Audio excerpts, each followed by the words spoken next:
મારું બાળક પહેલાં બોલતું નહોતું ને એને બધે દવાખાને બતાડ્યું ને તેને ડૉક્ટરનું શું કહેવું હતું કે આ મૂંગો ને બેરો છે, એ ક્યારેય બોલશે નહીં. પછી બીજે દવાખાને બતાવ્યું તે નાઈ એવી રીતે કીધું.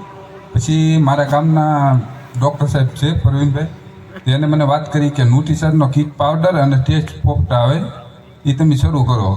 ને મારા બાળકને પહેલાં એવું હતું કે દારો જરાક દીધો હોય ને તો 2 ભાન તરત થઈ જાય, તાત્કાલિક દવાખાને લઈ જાઉં. પછી મેં શરૂ કર્યું. આ લગભગ 15 થી 16 મહિના થયા છે.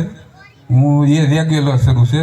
અત્યારે ઈ બોલે પણ છે અને એ પછી એને ક્યારેય એવો પ્રોબ્લેમ નથી થયો કે 2 ભાન થઈ ગયું હોય. ને આ 15 મહિનાથી શરૂ છે રેગ્યુલર. કેટલા વર્ષનો બાળક છે તમારું? અત્યારે 5.5 વર્ષનો છે. 5.5 વર્ષનો બાળક. કેટલા સમયથી પીવડાવો છો? પીવડાવું 15 મહિનાથી. 15 મહિનાથી પીવડાવો છો હા, regular. અને બોલતું થઈ ગયું? હા. હવે પહેલા 6 મહિના પછી ધીમે ધીમે બોલતું, હવે સ્પષ્ટ બોલે છે. ABCD આખી બોલી નાખે છે. શું વાત છે! ABCD આખી બોલે છે.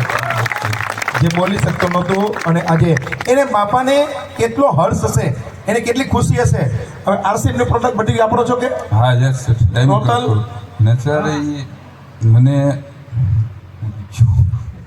મેં 3 થી 4 લાખનું દવાખાનું, ઓહો!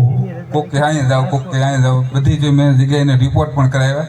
બધાનું એમ જ કહેવું હતું કે આ કારે નહીં બોલે, કે મૂંગો અને બેરો છે.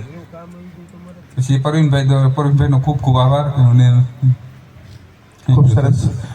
3-4 લાખ